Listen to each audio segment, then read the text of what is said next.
जे दुलाराय बर' फरायसा आफादा बड'फानि सान्थौ आरो सानस्रिखौ जेब्लायबो बिथा खालामनानै हाबा मावग्रा जातीयताबाद आरो जातिनि सार्थनि थाखाय हाबा मावग्रा आफाद आरो बड'फानि आदर्श बिथांनि गेरेमसा माहारि दानायनि जि सिमां बे सिमांखौ मोगथाङाव जाफुंहोनायानो दुलाराय बर' फरायसा आफादनि आथिखालनि दुलाराय बर' फरायसा आफादनि बिबानगिरिफोरनि गुबै थांखि आरो उद्देश्य बे इउनिटआनो जा आनसलिकआनो जा जिल्लायानो जा स्टेट कमिटि जोंनि गुबुन गुबुन इउनिभार्सिटि आरो कलेज इउनियन बडि आरो मिरु दुलाराय बर' फरायसा आफाद बिनिनो गुबै मोनसे एजेन्डा बायदियै समाजाव हारियाव जोङो जुदि जोंनि इयुन लाइमोनफोरखौ जोङो बिथांमोननि जिउ बिथांमोननि जे मोनसे एसपिरेशनखौ जुदि फुलफिल खालामनांगौब्ला बिथांमोननो मोनसे मोजां जायगा मोनसे मोजां प्लेटफर्म मोनसे मोजां बेबायदि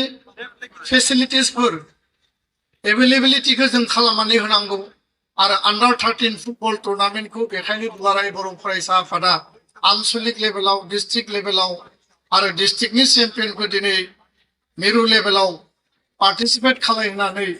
बेबायदि मोनसे मेहेरगोनां प्लेटफर्मखौ जों खालामनो हादों जों जेसेखि खामानि मावा मानो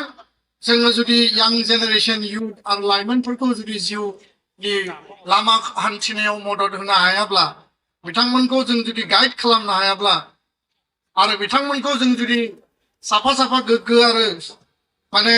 रिसोर्सफुल सुबुं जुदि जों सोरजिनो हायाब्ला जोंनि हाबा मावनाया जेब्लाबो फैमाल बेखायनो गुबै हाबाया बेसो दिनै जायफोरा 11-12 बैसोआव दङ जायफोरा दिनै 13 इयार्सनि बिल' बिनिफ्रायनो जों बिथांमोननि स्किल टेलेन्ट आरो बिथांमोननि जिखिनि माने पजिटिभ जिखिनि स्पिरिट बेखौ जोङो राइट खामानि राइट डाइरेक्सनाव बाहायनांगौ आरो बे आन्डार 13 फुटबल टुर्नामेन्टआ बिनिनो मोनसे गुबै एजेन्डा आरो बिनि गेजेरजों थांनाय बोसोराव बड'फा फुटबल क्लाब दानानै जोङो स्टेट लेभेलाव चेम्पियन जानानै नेशनेल लेभेलाव आई लीग गेलेनायनि मोनसे खाबुखौ दिनै जोङो लाबोनो हादों बावैसो भारताव उइमेन्स आईसीसी जे कम्पिटिशन जादोंमोन बे कम्पिटिशनाव भारतआ चेम्पियन जादों आरो जों आसा खालामो दुलाराय बर' माहारिनिफ्राय स्टेट नेशनेल आरो इन्टारनेशनेल लेभेलाव फुटबल प्लेयार ओंखारथों जोंनि गेजेराव जाखांफुनाय सासे जोलुर गेलेगिरि दङ सुब्रता काप उइनार फरायना अनजुलि ब्रह्म बिथाङा दतमानि आरो मैयाबो सासे जोंनि हिन्जावसा जाखांफुनाय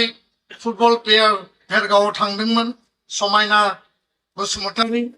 आरो बिथांमोन बायदि प्लेयारा दिनै साफा साफा दुर्गा बर' हलिचरन नार्जारी अपुर्णा नार्जारी बा गोगोम सार बिथांमोन बायदि नेशनेल आरो स्टेट लेभेलाव गेलेनो हाथों दिनै जायफ्रा चेम्पियन जागोन बिथांमोना जाहाथे आरो मोजाङै गेलेबावो जायफ्रा रानार्स आप जागोन बिथांमोनाबो गोसोआव बायनाङा आरो जोङो बे टीमखौ कम्बाइन खालामनानै जोङो बड'फा फुटबल क्लाबाव देग्लाय बोसोरनि आन्डार 13 नि थाखाय प्रिपेयार खालामगोन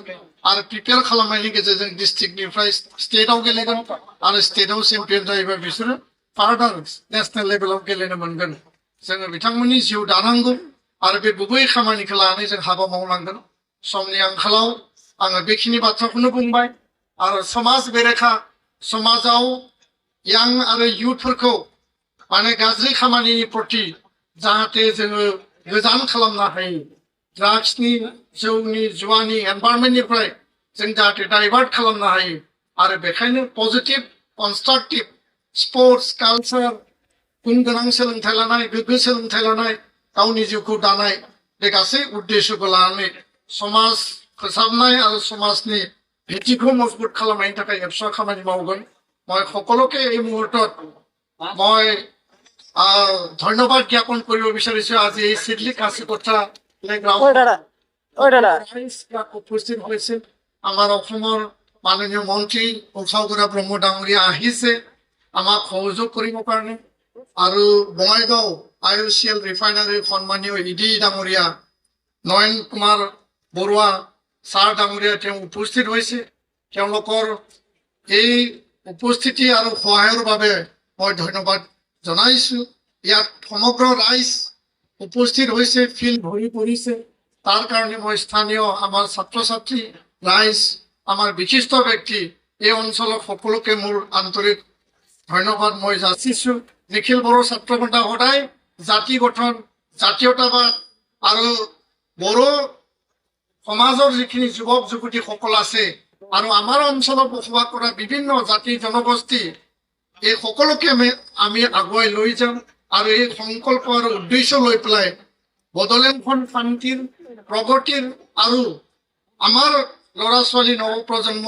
এটা সুৰক্ষিত ভৱিষ্যত ভাল এটা কেৰিয়াৰ ভাল এটা সংস্থাপন পাব পাৰে তাৰ কাৰণে আমি সদায় যত্ন লৈ পেলাই আমি কাম কৰিছো আৰু এই মঞ্চত আমাৰ লগত আক্ৰাসুৰ বিটিআৰৰ সভাপতি মণিৰাম ৰায় ডাঙৰীয়া